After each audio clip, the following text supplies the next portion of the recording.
Chapter 84. What It Costs. The undersigned's last significant strike against Ashenreach came 19 days into full mobilization, and it came with a cruelty Cale would spend a long time afterward turning over, aimed not at the town's defenses directly, but at the supply convoy carrying the fortification materials Fen himself had insisted on personally inspecting. Nobody ever fully established how the attackers breached the convoy's escort. A coordinated strike, professional, brutal. Over almost before Cale's perimeter constructs 3 miles away registered the disturbance at all. By the time he arrived, Bryce and a guild squad already ahead of him. The fight was over, the attackers gone, and Fen was on the ground beside the overturned lead wagon, blood soaking through a wound along his side that made Cale's entire chest go cold with a fear he hadn't felt since the Long Watcher's stream bed. "Don't you dare," Cale said, dropping to his knees beside him, hands already shaking as he pressed everything he had. Synthesis, communion, sheer desperate will toward stabilizing the wound with whatever crude field construct his panicked mind could manage. "Don't you dare, Fen. You don't get to do this twice." "Wasn't planning to," Fen managed, through gritted teeth, lined face gray with pain, but eyes still sharp, still stubbornly present. "Inspection's important. Somebody's got to make sure the materials are sound. That's not your job anymore, you absolute. Everything's my job in this town, boy.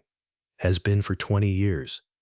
Fen's hand found Cale's wrist, grip weak but present. "Not dying today. Told you I'd hear how the Hollow Line trip went properly, and you kept your word. I intend to keep mine." The guild healer arrived within minutes, and the wound, terrible as it looked, turned out to be survivable. Deep, dangerous, but clean. Missing anything vital by a margin Cale would later be told was more luck than skill on anyone's part. Fen spent the next 3 days in the outpost infirmary, and Cale spent every spare hour of those 3 days at his bedside, unable to fully shake the cold, clarifying fear that had gripped him the moment he'd seen him down. "You're allowed to be angry at me," Fen said, on the second evening, watching Cale's face with the particular weathered patience that had never once, in a year of knowing him, actually wavered. "For insisting on the inspection. For not being careful enough." "I'm not angry at you." Cale's voice came out rougher than he intended. "I'm angry that they did this, that they'll do it again, to anyone who matters to me, as many times as it takes until I stop fighting them." "Then don't stop," Fen said simply. "But don't let the fear turn into recklessness either. I've buried enough people in this life who mistook fury for strategy." He squeezed Cale's wrist, weak but certain. "You've built something real here, kid. A whole district that's ready to stand and fight instead of run. Don't let one bad afternoon convince you that wasn't worth building." Cale sat with him long after the infirmary lamp burned low, and found, somewhere in the quiet, exhausted hours of that vigil, that the fear hadn't disappeared, but it had settled.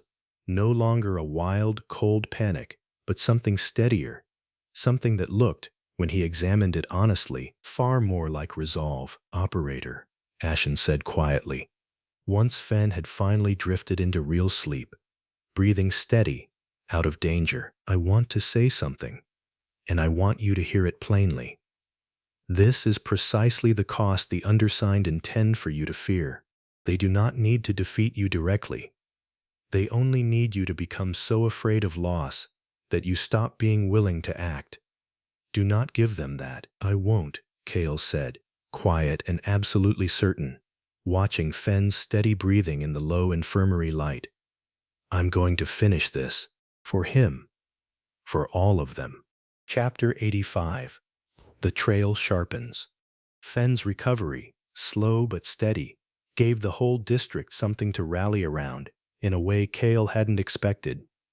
Townsfolk, who'd known the gruff scrapyard keeper for decades, taking shifts bringing meals to the outpost infirmary, a small mountain of get-well tokens accumulating on his bedside table, that he grumbled about, while Cale noticed, secretly keeping every single one. The investigation into the convoy attack, meanwhile, moved with a new, harder urgency. Wren, working almost around the clock, despite Halden's repeated insistence that she rest, finally isolated something useful from the wreckage the attackers had left behind. A fragment of correspondence, carelessly discarded in the retreat, that her chronicler's sight rendered legible where ordinary eyes saw only scorched paper. "It's an authorization," she reported, gathering the War Council together with visible, controlled fury. "Signed with the same departmental seal as before, but this one's got a name attached that isn't obscured at all. I think whoever wrote it either didn't expect it to be found or didn't care."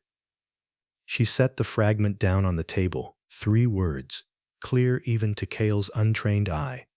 Authorized. Vesper Crane. "First Registrar Vesper Crane," Marrow said grimly, arriving in time to catch the reveal, fresh off the Capitol Road with news of his own. "I know that name. Senior Talent Division Administrator.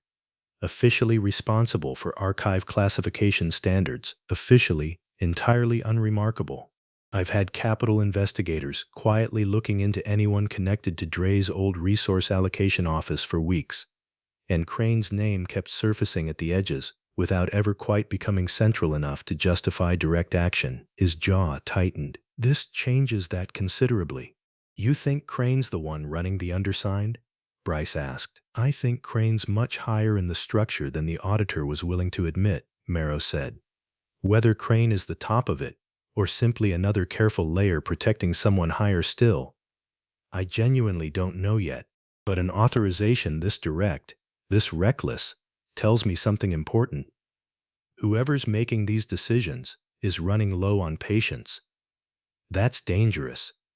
It's also an opportunity, if we move carefully." "Operator," Ashen said quietly, for Cale alone, "I would offer a caution. An organization growing reckless is an organization that may attempt something far larger and much more dangerous than a convoy ambush. I would recommend treating this discovery as a warning rather than simply a victory." Cale looked at the scorched fragment on the table. 3 words that had cost Fenn a wound that could easily have killed him, that connected directly back to whoever had denied his mother's oversight request 15 years ago, and felt the last of any hesitation about what came next settle into something entirely resolved. "Then let's move carefully," he said. "And let's move fast. Whatever Crane's planning next, I'd rather meet it prepared than wait for it to find us the way the convoy did." Marrow studied him for a long moment, something grave and approving in his weathered face. "Agreed," he said, "which means it's time this task force stopped simply investigating and started planning for the confrontation this has always been building toward." Chapter 86. What Crane Actually Wants. It was the auditor, still held under careful guild custody, who finally filled in the piece that had been missing from everyone's understanding of the undersigned's true motive. And he refused to give it to Marrow's interrogators at all. He asked for Cale. "You could say no," Halden pointed out, walking him to the holding room. "You don't owe him an audience. He asked for me twice now. Once at the scrapyard gate, once here. A man doesn't do that unless the thing he wants to say only makes sense to one specific listener." Cale paused at the door. "And I'd rather hear whatever it is with my own ears than filtered through 3 layers of report." The auditor looked smaller in custody than he had in the dark beyond the sentinel line. Not diminished, exactly, but unwound, a coiled thing that had finally stopped coiling. He studied Cale for a long moment across the plain table before he spoke. "You built a wall between me and your chronicler without being anywhere near it," he said. "Autonomous defense, distributed judgment. Do you understand yet why my organization spent 2 centuries making sure no one could do what you do?" "Fear. Stewardship," the auditor corrected. And then, after a pause that cost him something visible, "which is what we called the fear, long enough that most of us stopped noticing the difference. I stopped noticing for 30 years. He leaned forward. So hear this from someone whose eyes are finally open. Crane doesn't want the deep root contained. He never did. Containment to Crane is a waste. 2 centuries of managing the most concentrated power in the world, and his conclusion is that it should be harnessed, bound, directed, a weapon, or an engine, or a throne. I genuinely don't know which, and I suspect neither does he. What I know is that every boundary migration you've measured, every acceleration in the cycle, some of that is natural, not all of it. He's been feeding it, Rennick, carefully, for years, ripening it, the way you'd ripen fruit you intend to pick. Kale sat very still. Why tell me this? You burned a records room. You threatened Wren. I delivered messages I was ordered to deliver, and I told myself the orders served the stewardship. The auditor's voice didn't waver, which somehow made it worse. Then Crane started feeding the thing we were sworn to keep asleep, and I discovered where my own line was. It turns out I have one. I'm as surprised as anyone. He sat back. I won't give you the names above me. Those protections don't die just because my conscience woke up. But I'll give you Crane. Everything I have. Because someone is going to reach that entity before the cycle peaks. And I would very much rather it be the boy who builds cages than the man who wants a throne. Kale carried it back to the War Council himself and told it plainly, and the room went very quiet. That's not just secrecy anymore, Seraphine said slowly. That's not even simple cowardice, hiding a danger to protect a career. That's an attempt to weaponize an ancient, world-ending force. Wana Beltham's Waldif, which explains a great deal that didn't previously add up. Why the boundary migrations have accelerated on a suspicious timeline. Why Crane's people were willing to risk direct combat and civilian casualties, rather than simply continue quiet suppression. If Crane genuinely believes he can harness a partial deep-root manifestation before full containment becomes necessary, every additional week of acceleration serves his purpose. Every delay to the Guild's proper response serves his purpose. Operator. This changes the shape of the coming confrontation significantly, Ashen said quietly. We are no longer simply racing to contain a natural cycle before it grows unmanageable. We are racing against a faction actively trying to accelerate that same cycle for their own purposes before a proper containment effort can be mounted. Can they actually do it? Kale asked. Harness something that size? I do not know. I would note, historically, that the entire reason machinists were originally cultivated was the belief that no single actor, however powerful, however well-resourced, could safely control an awakening event alone. Coordinated containment exists specifically because concentration of that power in any single hand, benevolent or otherwise, was judged too dangerous to risk.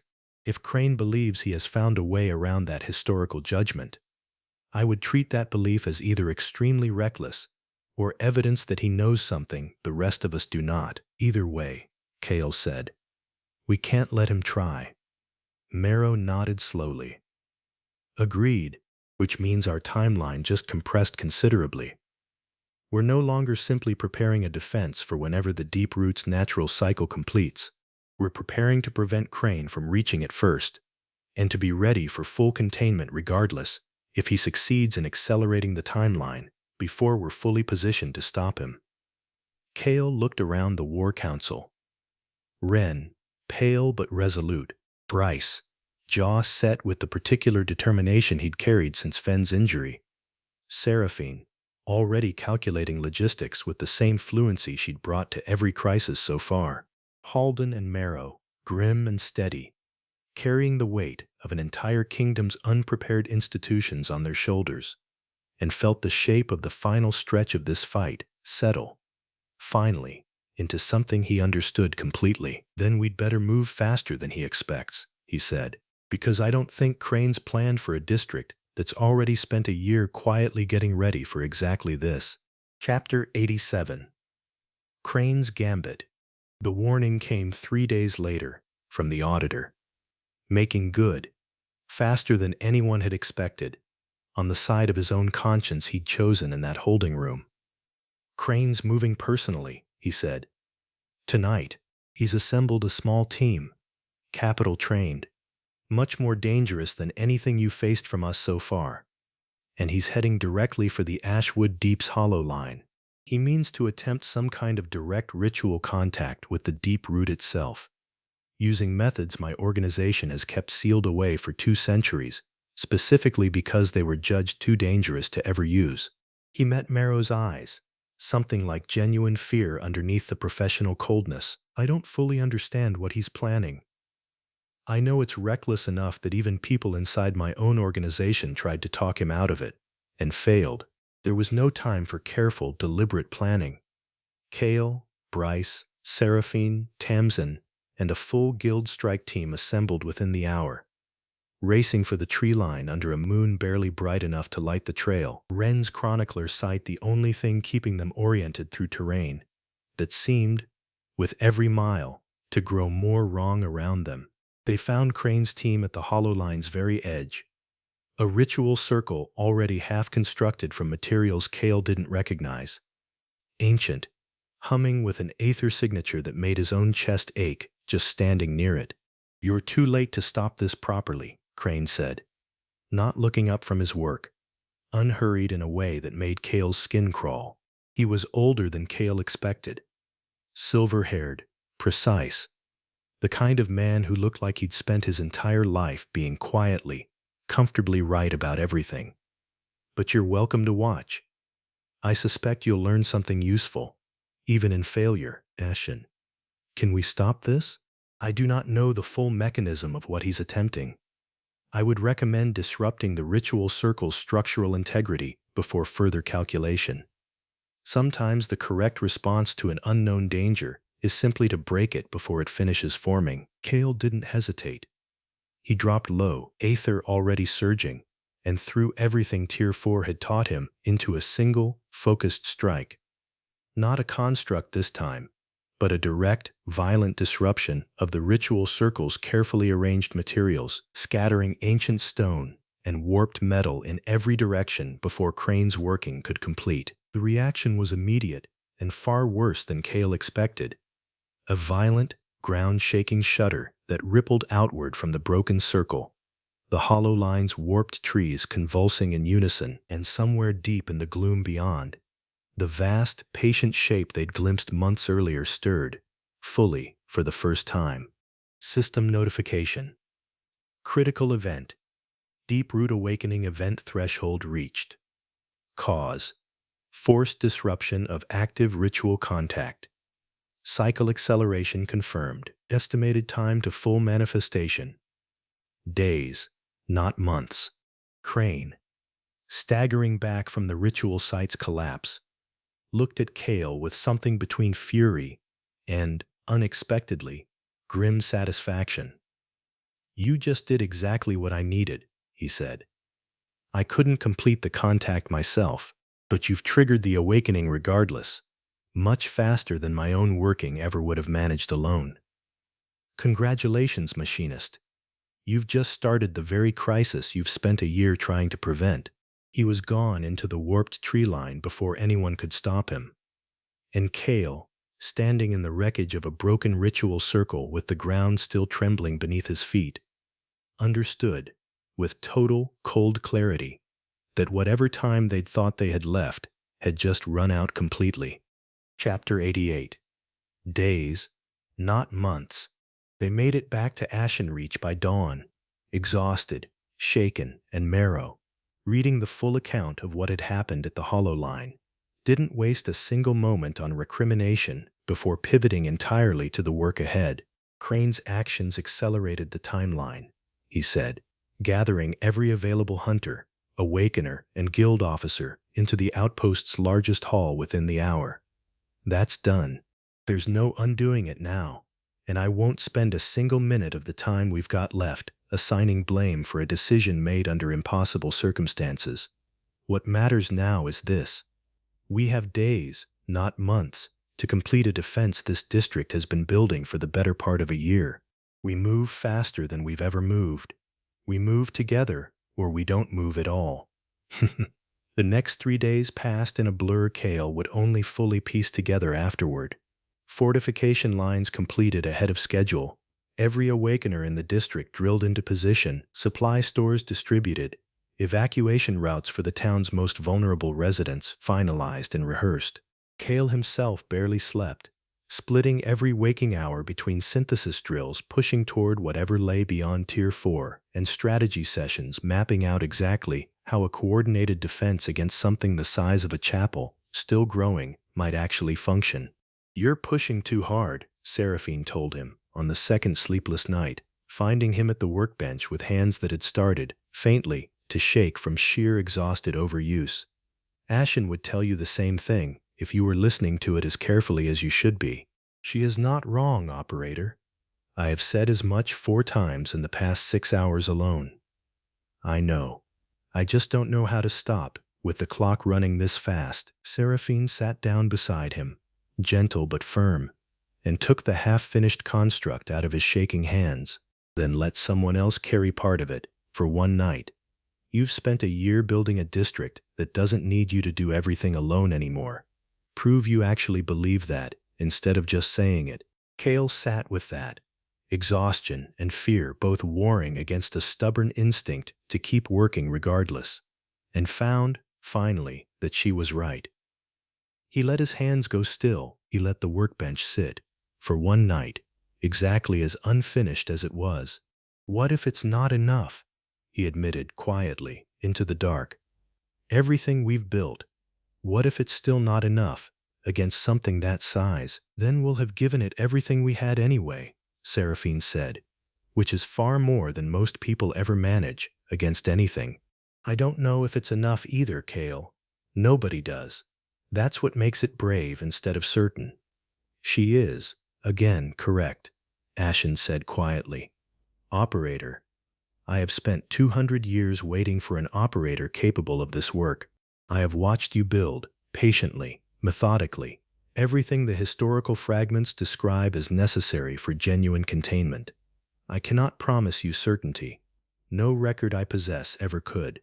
But I can tell you, with complete confidence, that you have done everything humanly, and considerably more than humanly possible, to prepare for what's coming." Cale closed his eyes, exhaustion finally, gently, catching up with him. Seraphine keeping steady, unhurried watch nearby, and let himself, for one full night, rest. Tomorrow, the real work would begin. Tonight, he let himself simply be ready for it. Chapter 89. The Awakening Begins. It started, in the end, not with the ground-shaking violence Cale had half expected, but with silence. A sudden, unnatural stillness that fell over the entire district in the gray hour before dawn. Birds gone quiet, wind gone still, the whole valley holding its breath, the way it had once held it for a single boy talking to broken things in a scrapyard 15 years earlier. Then the Ashwood Deep's tree line, visible even from the chapel steps, began to move. System notification. Critical event. Deep root awakening event. Active. Full manifestation in progress. All available distributed command resources recommended for immediate deployment. The horn sounded from the outpost within seconds. 3 long blasts that Cale felt in his chest as much as heard. And the district that had spent a year quietly, patiently preparing for exactly this moment, moved into position with a discipline that would have been unthinkable 8 months earlier. Fortification lines manned, evacuation routes opening for the town's youngest and oldest, every combat-capable awakener in Ashenreach taking up the post they'd drilled into reflex over months of careful, plain work. He passed the chapel on his way to the line, and the sight of it stopped him for exactly 2 heartbeats he couldn't spare, and spent anyway. Sister Marin herding the youngest children toward the evacuation wagons with a calm, brisk cheerfulness that fooled the children completely, and Cale not at all. Father Bastian at the chapel doors, directing the older residents with one hand and holding a frightened boy's shoulder steady with the other. He caught Kale's eye across the square and didn't say anything, just nodded. Once, the same unhurried nod he'd given a flower-covered 15-year-old a lifetime ago, and turned back to his work. "Go," the nod said. "We'll do our part. Do yours." Kale reached the primary defense line at a dead sprint, Bryce and Seraphine already there ahead of him, Wren close behind with her notebook clutched like a weapon in its own right, and looked out, for the first time, at the full scale of what they'd all been preparing to face. "So," Wren said, slightly breathless, taking in the moving tree line with the studied calm of someone refusing, on principle, to let an ancient world-ending entity have the satisfaction. "For the record, when this is over, I am formally requesting that our next crisis be something small. A missing cat. An overdue library book. I have range, Kale, and nobody ever lets me use it." "Noted," Kale said, and found, absurdly, gratefully, that his hands had stopped shaking. That was the thing about Wren that no guild file would ever capture. She knew exactly what she was doing. The deep roots manifestation didn't move like a beast. It moved like weather, a slow, inexorable tide of warped, root-woven mass pushing outward from the hollow line, absorbing everything in its path, smaller creatures and stray beasts alike, drawn into its spreading bulk with a horrible, patient inevitability.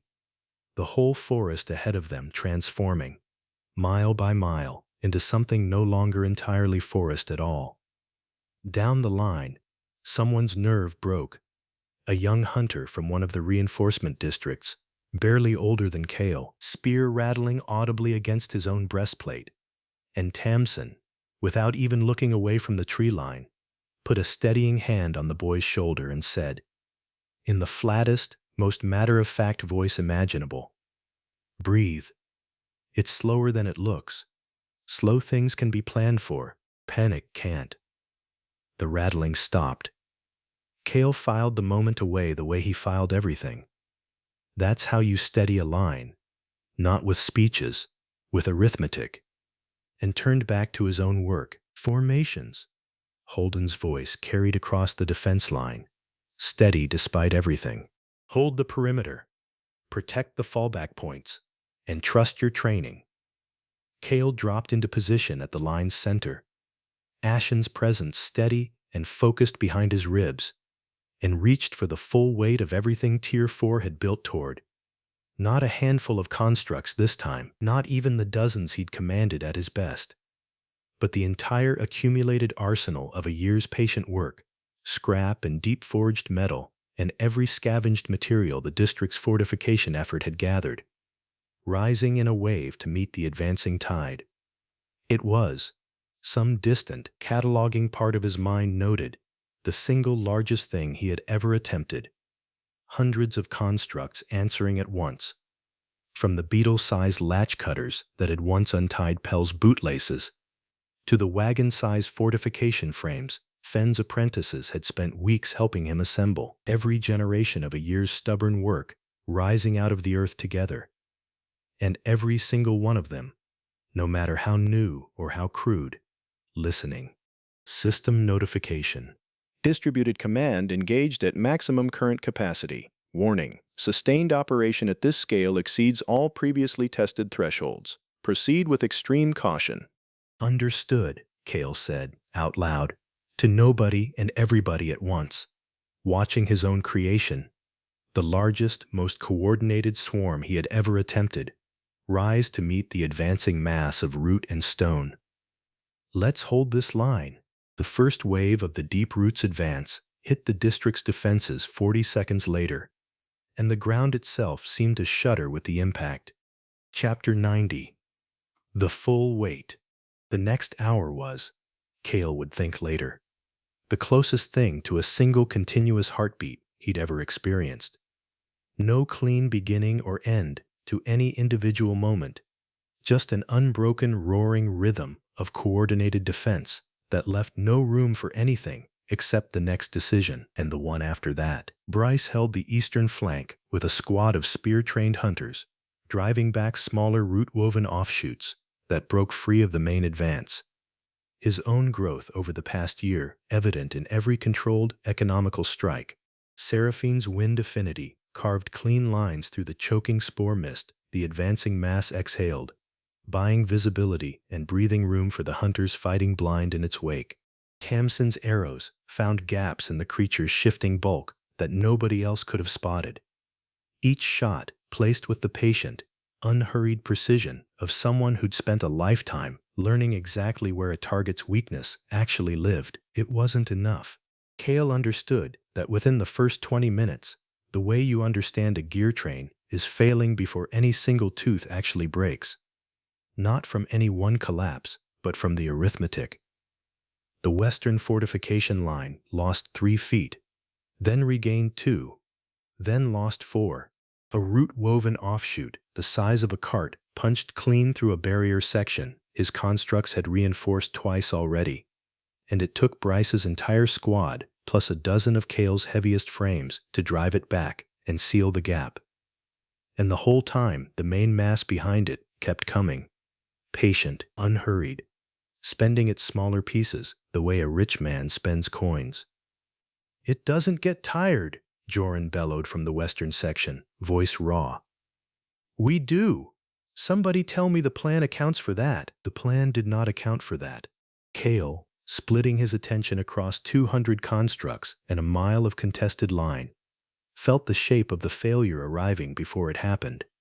An hour, maybe 2, before exhaustion did what the deep root strength alone couldn't. In Ren, exhausted, terrified, and utterly unwilling to retreat to the safety of the fallback line, pressed her palm against the advancing mass itself where it first breached the outer fortification, and read something in its ancient layered structure that changed the entire shape of the battle. "There's a pattern," she shouted, voice cutting through the chaos with startling clarity. "It's not attacking randomly. It's searching, Cale. It's looking for something. And I think it's looking for you." "Why is it always you?" she added, at considerable volume, already scrambling back from the breach with her notebook held over her head against the falling debris. "Just once I want to read something horrifying in an ancient death forest and have it be looking for somebody else." "Confirmed," Ashen said, sharp and urgent. "The deep root's manifestation appears to be responding directly to your own Aether signature, operator. This is consistent with historical fragments describing a genuine machinist role in containment. The entity recognizes a coordinator and is testing its strength against the specific threat you represent. That's either very good news or very bad news. Both, as usual. It means direct confrontation may be unavoidable, regardless of how well the perimeter holds. It also means, operator, that you may be able to draw its focus deliberately, away from the town, away from the civilians still completing evacuation, and toward a point where full containment becomes possible." Cale looked out at the district's fallback line, at the last stragglers of the evacuation still moving toward safety, at Ren's pale, determined face, and Bryce's exhausted but unbroken formation, and Seraphine's steady, focused defense, and felt the shape of what came next settle into something he understood with total, terrible clarity. "Then I need to draw it away," he said, "toward the open ground past the fortification line. Somewhere I can actually try to contain it without half the district standing in the blast radius." "That's suicide," Bryce said, arriving at a run, having heard enough of the exchange to understand exactly what Cale was proposing. "You'd be out there alone." "I wouldn't be alone," Cale said, and found, even through the fear, a strange, settled certainty in the words. "I'd have 31. No, much more than 31 now. Machines built specifically to hold a line no single person could hold alone.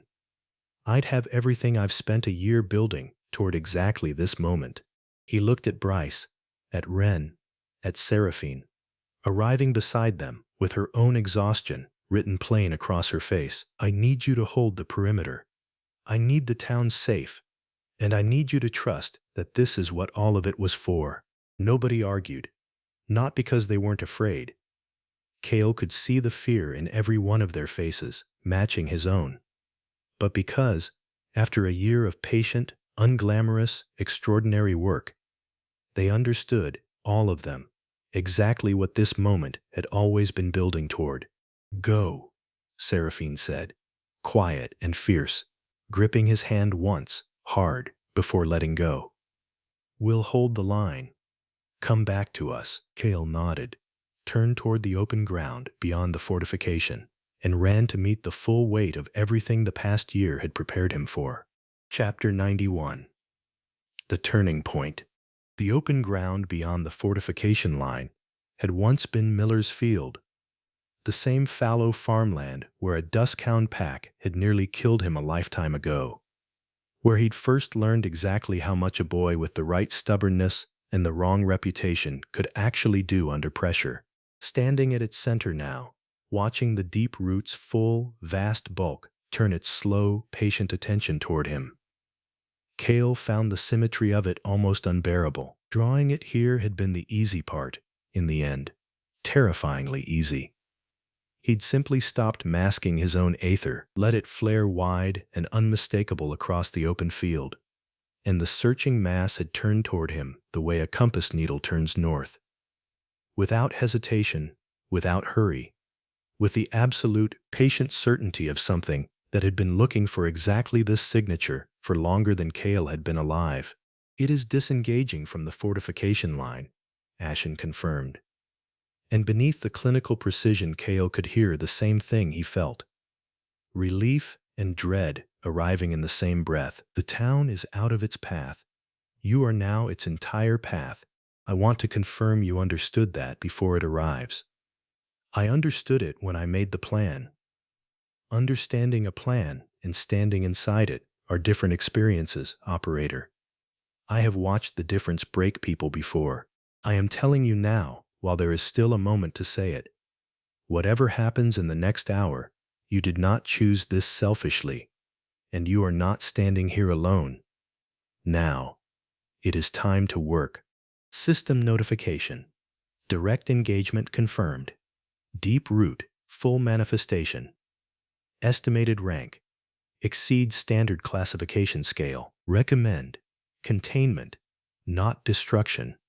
Direct confrontation without proper structure carries near certain catastrophic failure. Ashen. Talk me through this. What does containment actually look like at this scale? A structure, not a weapon. A boundary, built from every construct you can sustain, woven into a containment lattice large enough to hold the entity's full mass in place while its current growth cycle exhausts itself. This is, historically, what the old fragments describe warlords actually doing, not fighting. Building a cage large enough and strong enough to hold something too vast to defeat outright. Cale dropped to both knees, both palms flat against Miller's Field's packed earth, and reached for every scrap of aether he had left. Tier 4's full weight. A year of patient growth, every construct scattered across the district, now converging toward his position at a dead run. Dozens becoming hundreds as his distributed command reached further than it ever had before. They came from everywhere. Sentinels peeling off the chapel perimeter, fortification frames tearing themselves loose from the defense line the moment the main mass turned away from it. The beetle-sized latch cutters, the harrying skirmishers, the wagon-sized keystone frames, a year of patient building converging on one fallow field at a dead sprint, and at the very front of them, small and quick and absurd, a thumb-sized, five-legged, thoroughly dented shape that some stubborn, sentimental corner of Cale's attention recognized instantly. "Not you," he muttered, even as his hands kept working. "You're supposed to be on the windowsill." Old Scuttle, veteran of one duskhound fight, one capital road, and a year of refusing to fall apart on schedule, naturally did not listen and took up a position at the lattice's base with all the gravity of a construct 1,000th the size of the job. The lattice began to rise around the deep root's advancing mass. Not a wall, not a trap in any simple sense, but a living, coordinated structure of scrap and stone and deep-forged metal, each piece listening to the same patient, guiding will, closing slowly, deliberately, around something vast enough that the effort alone made Kale's vision swim with the strain. The deep root fought it, not with violence, which Kale had braced for, but with patience, which was worse. It tested every seam as the lattice closed, vast, slow pressure against 100 joints at once, probing for the one point where a boy's attention might waver. And holding all 100 seams at once felt like holding 100 separate conversations in a burning building. It was working. For nearly a full minute, it was actually working, until Crane's voice cut across the field, cold and furious, and Kale understood, with a lurch of dread, that the man hadn't fled after the hollow line's collapse at all. "You're doing exactly what my organization spent 2 centuries trying to prevent," Crane shouted, emerging from the tree line with what remained of his own team, exhausted but still combat-ready, moving to intercept the lattice's completion. A single operator, commanding an army large enough to contain this. "Do you understand what that means, boy? What it will mean going forward if this succeeds? It means we survive," Kale shouted back, straining against the lattice's growing weight, sweat and effort pouring off him in equal measure. "That's the whole point. It means the next guild council that gets nervous about your growing power decides you're the next threat to manage quietly," Crane said. And there was something almost like genuine grief underneath the fury. "I tried to control this because I watched what unchecked power does generations ago. And I decided the world was safer without it. I was wrong about the method. I don't think I was wrong about the danger." He moved to strike at the lattice's weakest point, and Kale, already stretched to his absolute limit, felt the structure waver.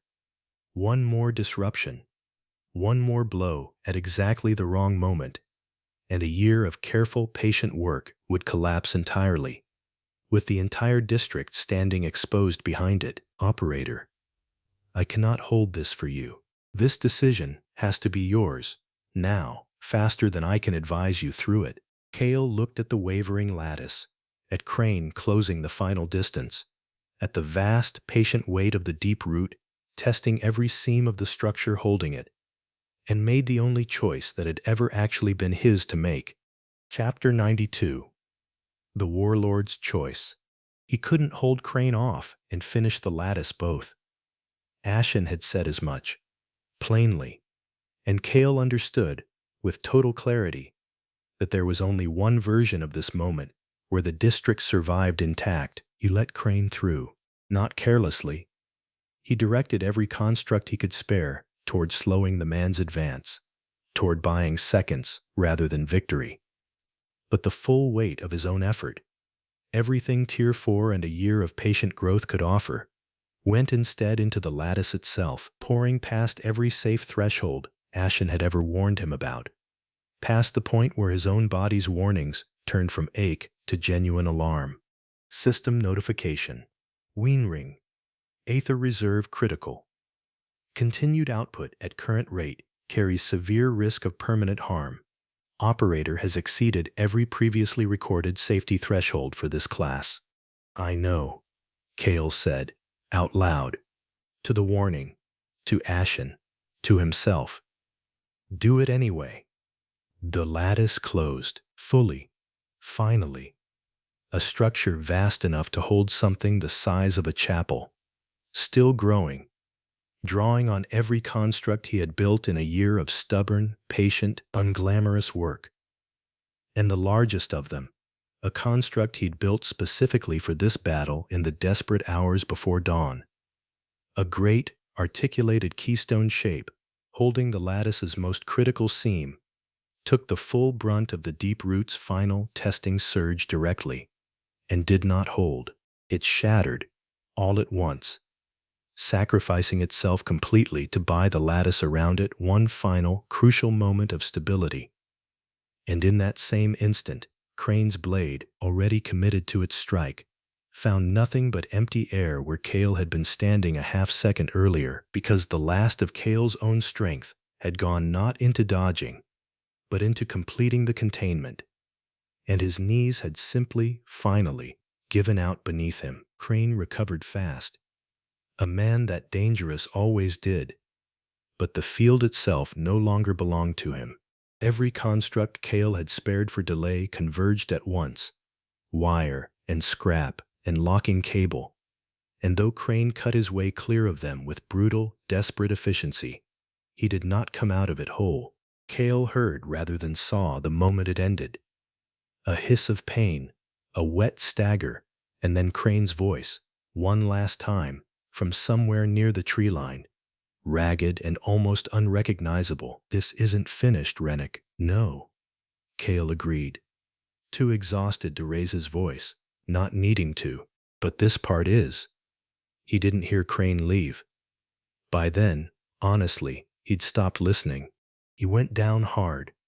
One hand braced against the ruined, unmoving wreckage of the shattered Keystone construct, breath ragged, vision swimming, the lattice around them both holding, impossibly, completely, steady. Something small and five-legged picked its way across the wreckage toward him.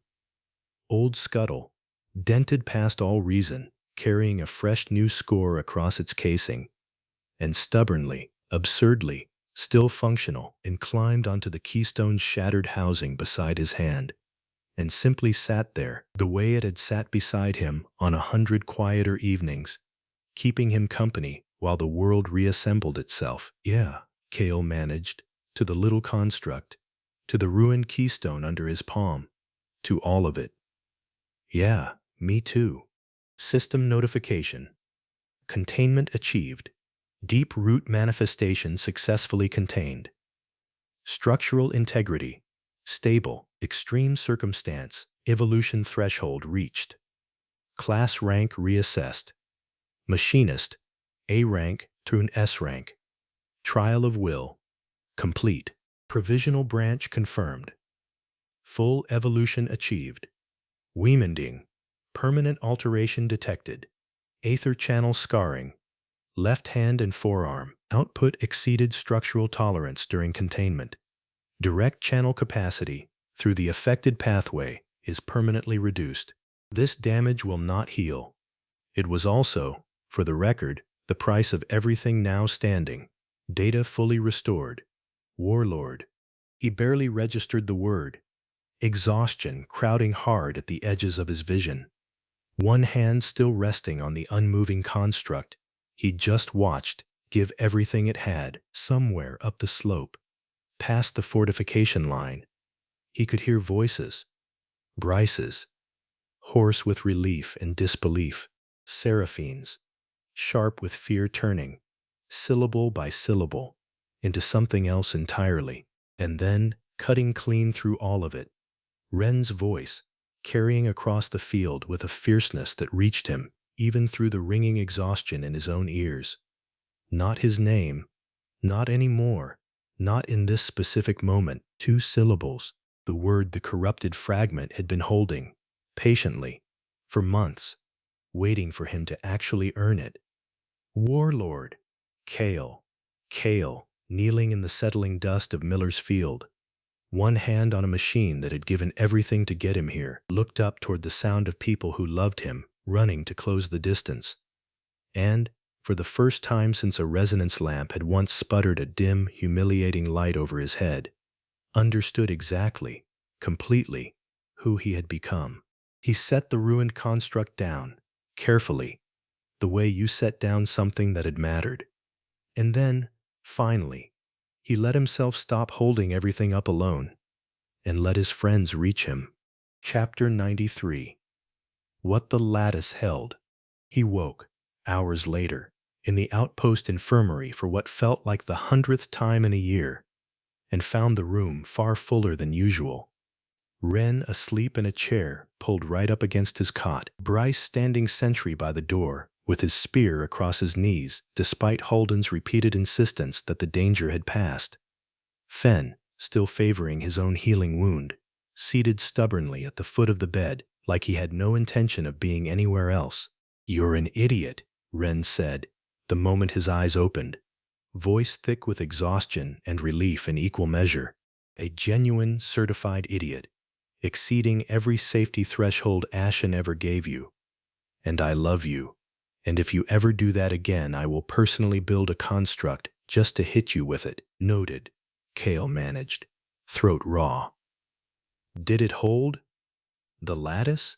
"It held," Heldon said, arriving in the doorway with Marrow close behind, both of them looking as exhausted and relieved as everyone else in the room. "Full containment confirmed. The deep root's current growth cycle is sealed. Not destroyed. Ashen's been very clear about that distinction, but held in place, dormant enough that it shouldn't stir again for a considerable time. Guild engineers are already working with your own constructs to establish a permanent reinforcement structure around the lattice. Now that we know it holds." There was one more piece of news, and the guild healer delivered it plainly, at Kale's own insistence, with everyone still in the room, because he'd already read the notification, already flexed the fingers of his left hand, and felt the strange, dulled distance where full aether flow used to run. And he decided he wasn't going to carry it as a secret. "The channel scarring is permanent," the healer said. "Your left hand and forearm will always run at reduced capacity. Direct synthesis through that pathway at perhaps 2/3 of what it was. It won't worsen. It won't improve." "I'm sorry." The room went quiet. Kale looked at his own hand. Soot-stained, scarred in a way that showed now as a faint, branching silver tracery under the skin, like frost on a window, and found, to his own mild surprise, that the first thing he felt wasn't grief. It was the old, familiar itch of a problem shape. 2/3 through the left channel," he said slowly, thinking out loud the way he thought through everything. "But distributed command doesn't route through my hands at all. It routes through the constructs." He looked up at Ashen's presence, already following. "I don't need to push everything through me anymore. That's the entire point of what I just became. I need to build better relays." "Correct, operator," Ashen said, and there was something in its tone that might have been pride and might have been relief, and was probably both. "The scar closes one door. Your evolution opened 100 others. I would suggest we spend the next book of your life walking through them." "That's not nothing, though," Ren said quietly, watching his face with the particular attention of someone refusing to let him skip past a wound. "You're allowed to be sad about it too, Kale. Both can be true." "I know." He flexed the hand once more, feeling the dulled channel, the permanent price of a field full of people still breathing. "I am. And it was worth it. Both are true." "Crane?" Marrow's expression darkened, escaped in the confusion. "Wounded, according to what the search teams found. Enough blood at the scene to suggest your defensive constructs did some real damage before he broke off. We're tracking him, but I won't pretend I'm confident we'll catch him quickly. Men like that tend to have contingencies for exactly this outcome." Kale absorbed that. Disappointment warring with a bone-deep exhaustion that made even disappointment feel distant and manageable. "The rest of the undersigned? Scattered, as far as we can tell. Crane's personal authority seems to have been holding a great deal of the organization together, without him directing things, and with everything the auditor's testimony has already given us. I expect the coming months to see much more of their structure exposed than 2 centuries of careful secrecy ever allowed before." Marrow's face carried something almost like satisfaction, tempered by the knowledge of how much remained unfinished. "It's not over. I want to be honest with you about that, even today. But it's genuinely, meaningfully damaged, in a way it hasn't been in 200 years.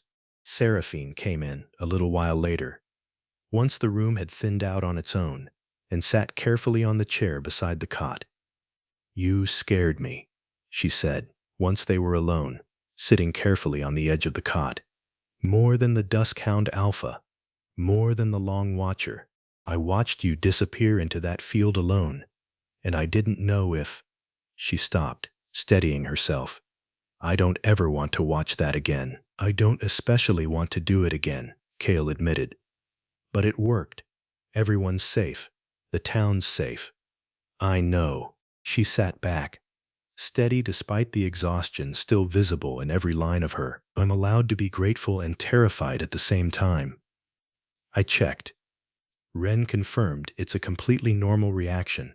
Cale managed a tired laugh and found, looking at her, steady, present, exactly where she'd promised to stand, that despite everything the day had cost him, he had never in his entire life felt more certain that it had all been worth it. Warlord, he said, testing the word out loud for the first time, turning it over the way he turned over everything unfamiliar. That's a strange thing to actually be. You'll grow into it, Seraphine said, plainly and with complete certainty. And Cale, despite everything, found he had absolutely no doubt that she was right. Chapter 94.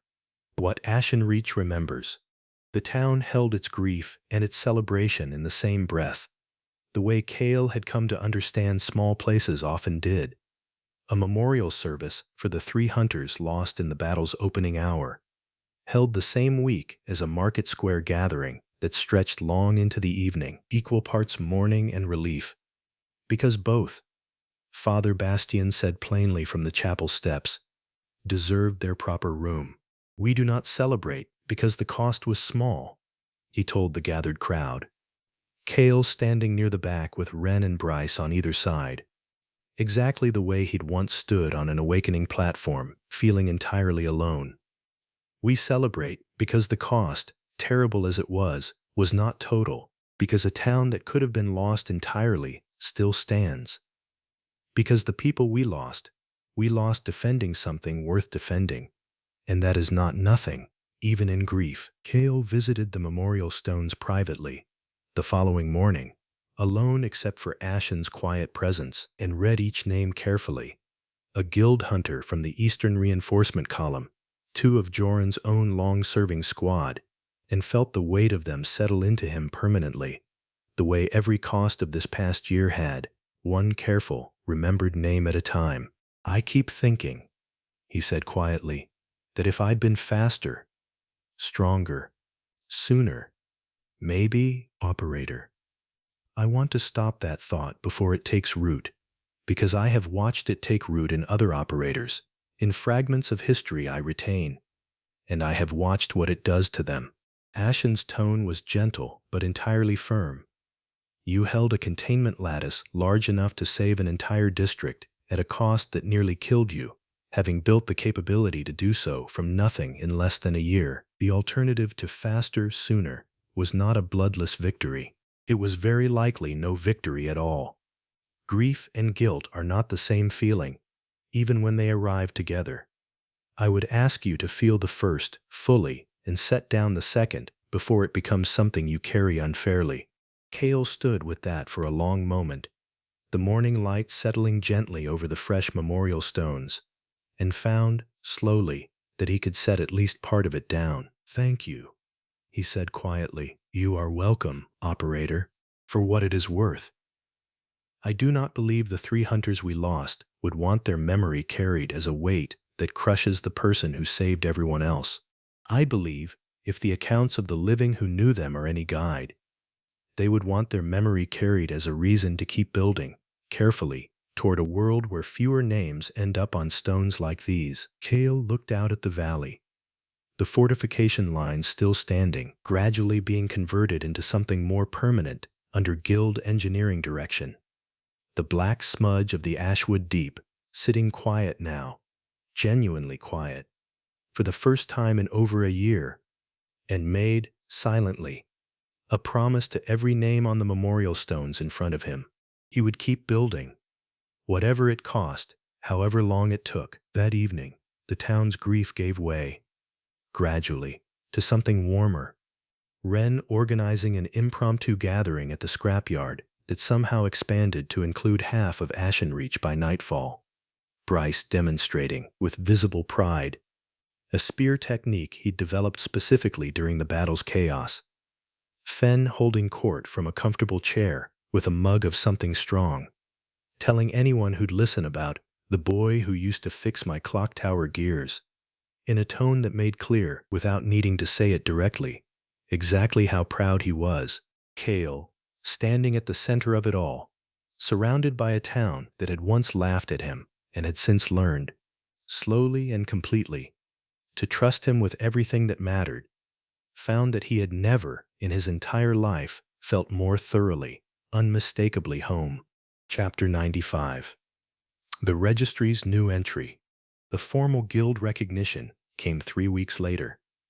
And it came, at Cale's own quiet insistence, without the pomp the council apparently wanted to attach to it. No grand capital ceremony, no elaborate public announcement.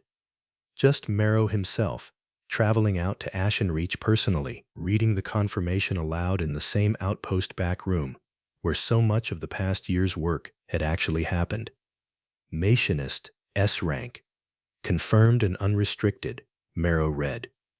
Formal despite the small, familiar setting. Evolution designation. Warlord.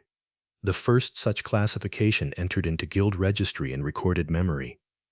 Effective immediately, Cale Rennick is recognized as the kingdom's sole confirmed S-rank machinist and, per unanimous council resolution, granted full authority to establish and lead a formal containment corps, structured according to historical precedent, for the purpose of coordinated response to deep-root activity across all confirmed and future sites. That's a lot of formal language for you're in charge of an army now, Wren observed, from her spot on the workbench, notebook as ever open in her lap. The Guild Council does not do anything without a great deal of formal language, Marrow said, dry. But yes, that is, broadly, the shape of it. He set the confirmation scroll down, something almost gentle entering his weathered voice. I want to be honest with you, Cale, about what this actually means going forward. The Western District's Deep Root site is still active, still accelerating. Lord Vinmore has formally requested guild assistance, and given everything you've already built here, the council believes you're the obvious choice to lead that effort personally, once you're ready. Cale sat with that, the weight of it settling in alongside everything else.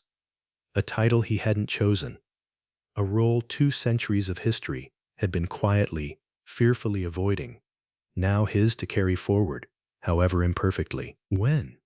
He asked. Not immediately, Marrow said. You've earned rest, Cale. Genuine rest. Not the kind you've been quietly denying yourself for the better part of a year.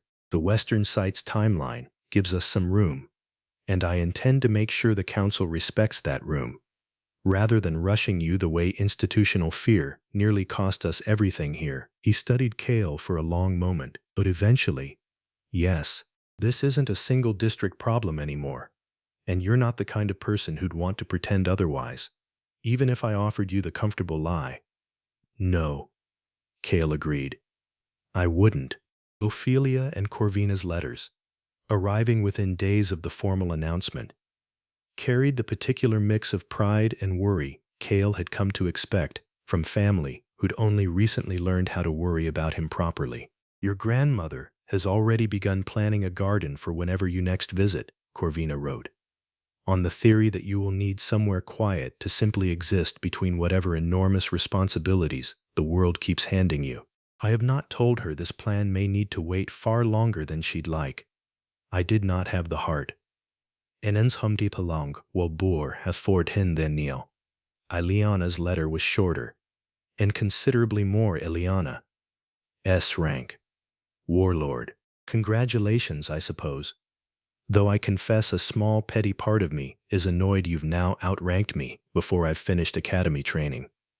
Right when you're ready to actually explain what happened, properly, not the sanitized guild bulletin version, and tell the chronicler her tactics case study just got much more interesting. Cale read every letter twice, feeling the shape of his life, Ashenreach and the capital both, found family and blood family both, an ordinary scrapyard and an extraordinary title both. Finally, fully, settle into something he no longer needed to choose between. All right, he said, to Ashen. to the quiet scrapyard, to the whole strange, extraordinary year behind him. Let's figure out what comes next. Chapter 96. Loose Threads. Not everything resolved as cleanly as the Guild Registry's formal confirmation, and Cale had learned, over the past year, not to expect it to.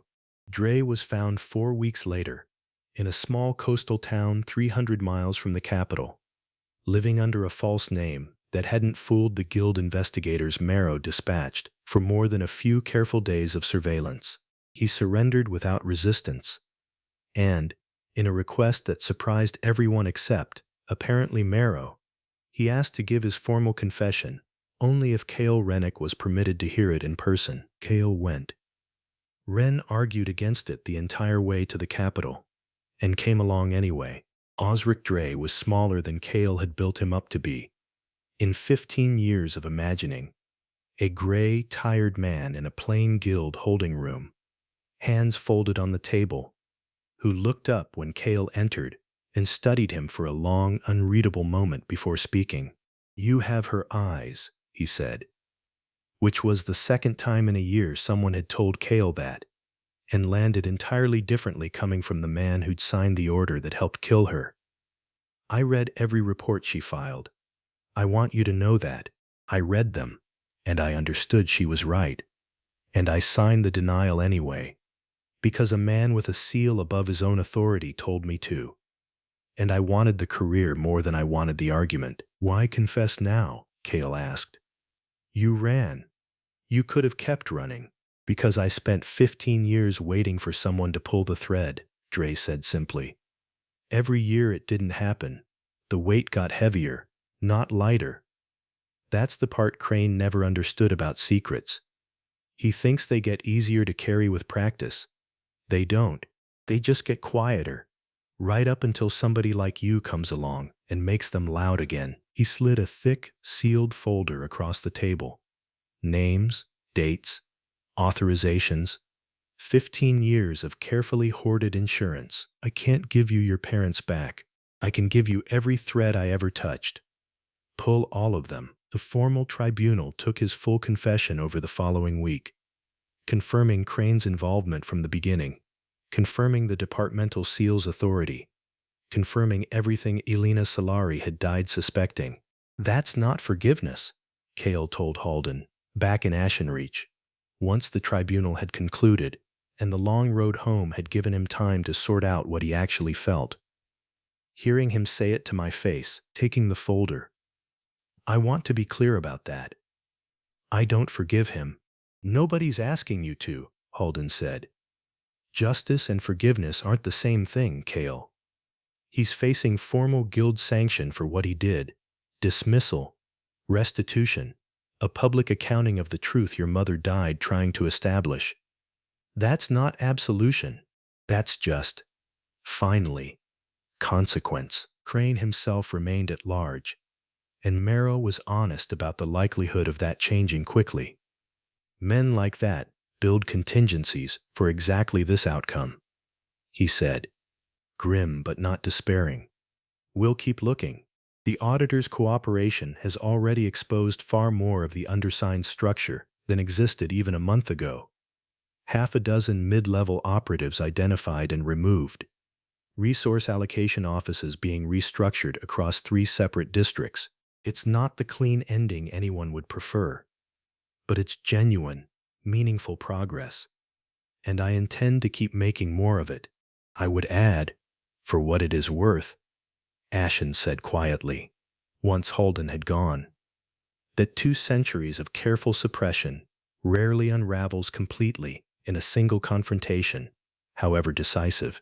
What matters, historically, is whether the unraveling continues, or whether it stalls once the immediate crisis passes. I do not believe it will stall here, operator. Not with the people currently invested in continuing the work." The second Deep Root site received its own formal guild response within the month, a proper task force, modeled directly on Ashenreach's own hard-won lessons, dispatched to Lord Venmore's district under joint capital and local authority, with a standing invitation for Cale's own direct involvement, whenever he was ready to travel there. Ren, predictably, had already begun compiling a research package for the Western District's own eventual chronicler discoveries.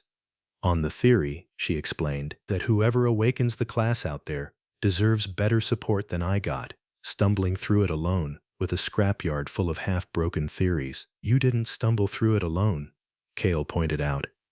You had Ashen, and me, and an entire investigation team. Fine, better support than I got initially, before the entire district organized itself around helping me figure it out. Ren shrugged, unbothered by the correction. Point stands. If there's another Ren out there somewhere west of the mountains, I want her to have an easier first month than I did. Cale, watching her work, meticulous, generous, already thinking of the district's hard-won knowledge as something to be shared rather than hoarded, felt, not for the first time, a deep and genuine gratitude for the particular, stubborn shape of the found family a broken clock tower had somehow, eventually, led him to. Chapter 97. What everyone chose next. Winter settled over Ashenreach gently that year. The first truly quiet season the district had known in over a year of accelerating crisis. And Cale spent much of it doing something he'd nearly forgotten how to do. Simply existing, present and unhurried, among the people who'd built this life alongside him. Bryce accepted a formal guild commission that spring, training toward D rank, with a discipline that surprised absolutely no one who'd watched his growth over the past year, and made clear, in his own blunt way, exactly where he intended to stay. Capital Academy offered me a slot, he told Cale, over one of their now rare sparring sessions. Turned it down. Told them I'd rather be a strong hunter in a district that actually needs me than a mediocre one competing for glory somewhere fancier. He reset his stance, grinning.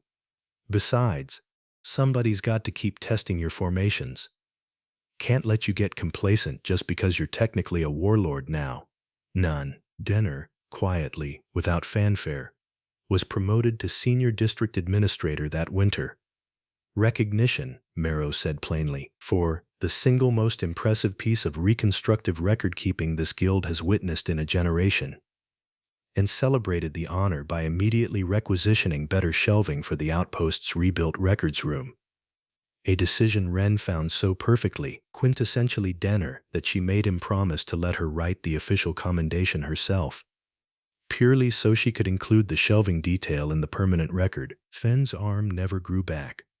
Obviously, some costs, Cale had learned, simply stayed paid.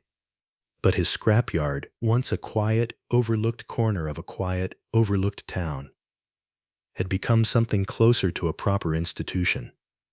Apprentices from 3 districts now seeking him out specifically for training in construct-assisted fortification work, a discipline that hadn't existed, formally, until Cale's own desperate improvisations had accidentally invented it. Never thought I'd end up running a school, Fenn said, watching a cluster of eager young apprentices attempt, with mixed success, to synthesize a basic defensive barrier under his gruff supervision. Is that so? Don't start. Ren's own path, meanwhile, had become something Cale found himself watching with a particular, quiet pride. Her chronicler research already cited in 3 separate guild archives, her insistence on sharing hard-won knowledge freely rather than hoarding it earning her a reputation.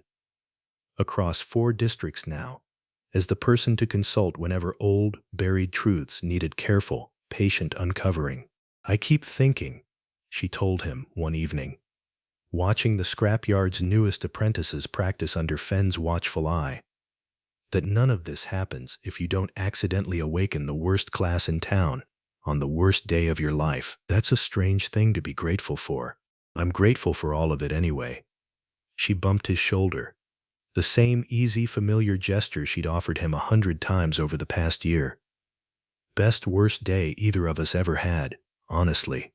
Seraphine found him at the workbench that same evening, as she so often did now, and settled beside him without needing to ask, the way she'd stopped needing to ask months and months ago. My father's finally stopped pretending he doesn't already know what I'm going to do next, she said, without preamble, something warm and certain in her expression. "The containment corps, I mean," he asked, "yesterday, whether I intended to formally join it when the Western District effort begins." "What did you tell him?" "That I'd already decided months ago, and that the only thing left to settle was whether the kingdom's first S-rank machinist would get around to formally asking for a reconnaissance officer before I simply appointed myself." She raised an eyebrow, pointed and unmistakable. "I'm simply reporting the conversation. No pressure attached whatsoever." Cale, laughing despite himself, found he had absolutely no intention of making her wait very much longer for the appointment. Chapter 98. The Boy Who Talked to Broken Things. The clock tower chimed correctly for the first time in Cale's entire memory on the first morning of true spring. A full year and a season after a resonance lamp had once sputtered its dim, humiliating light over his head in front of half the town. He hadn't planned it. He'd simply found himself up in the old gear housing again, the way he had 100 times before, this time with a proper deep-forged replacement part instead of a hand-filed spare, fixing the third idler gear's tooth count properly at last, the way he'd always meant to before his whole life turned into something much larger than a single broken clock tower. His left hand trembled slightly on the fine work.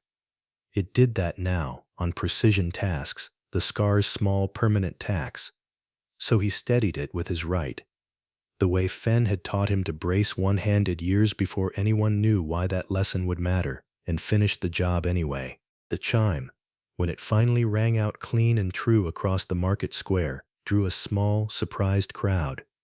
Townsfolk who'd lived their entire lives with that particular imperfect stutter, stopping mid-errand to look up, confused, at a sound that had simply, quietly, been fixed while nobody was paying attention. "You could have announced it," Wren said, finding him still perched in the housing, grinning down at the gathering crowd below. "Made an event of it. The Warlord fixes a clock tower." "I could have sold tickets. Didn't feel like that kind of thing," Cale said, climbing down carefully. "Felt like something that should just happen, quietly. The way most of the good stuff actually has." He meant it. Looking back over the past year and a season, the awakening that had humiliated him, the reawakening that had saved him, the friends who'd become family, and the family who'd become friends, the town that had learned his name for the right reasons, and the district that had learned to trust him with everything that mattered. Cale understood, with a clarity that would have seemed impossible to the boy who'd once sat alone in a dark scrapyard talking to broken things, that none of it had happened all at once, in a single dramatic moment. It had happened the way the clock tower's fix had happened, patiently, one careful piece at a time, until one day the whole mechanism simply, quietly, worked. There was more ahead, he knew. Crane, still out there, still dangerous, still carrying whatever remained of an organization 2 centuries deep. The Western District, waiting for a containment corps that didn't exist yet outside careful plans and hopeful letters. A title, Warlord. That history would keep asking more of, the further this story went. Somewhere, distant and unhurried, a second deep root sat exactly as patient as the first one had once been. And Cale understood, without needing anyone to tell him, that this was not, by any measure, the end of the story. But it was, he thought, watching Wren already halfway into an elaborate plan to properly celebrate the clock tower's fix over Fenn's objections. Watching Bryce and Seraphine arguing good-naturedly about something across the square. Watching the whole ordinary, extraordinary shape of a life he'd built out of nothing but stubbornness and scrap metal. It was, at the very least, a good place to pause and catch his breath, a fitting moment to reflect. "Operator," Ashen said quietly, once the small crowd had dispersed and the clock tower's honest, corrected chime had settled back into the ordinary rhythm of an Ashenreach morning. "For what it is worth, I have waited 200 years for an operator capable of what you have already accomplished. I did not expect, in all that waiting, to also find one worth genuinely liking. That's the nicest thing you've ever said to me. Again, do not grow accustomed to it. There is, I suspect, far more work ahead of us both, and I intend to remain appropriately dry about most of it. Cale laughed and looked out over the market square, his town, his people, his whole hard-won, extraordinary life, and found that he was, for the first time since a boy talked to a pile of scrap metal in an empty crater 15 years ago, and impossibly, wonderfully, got an answer back. Entirely, completely ready for whatever came next. The end of Book 1. I awakened as an F-class inventor, but my machines made me an SSS-class warlord.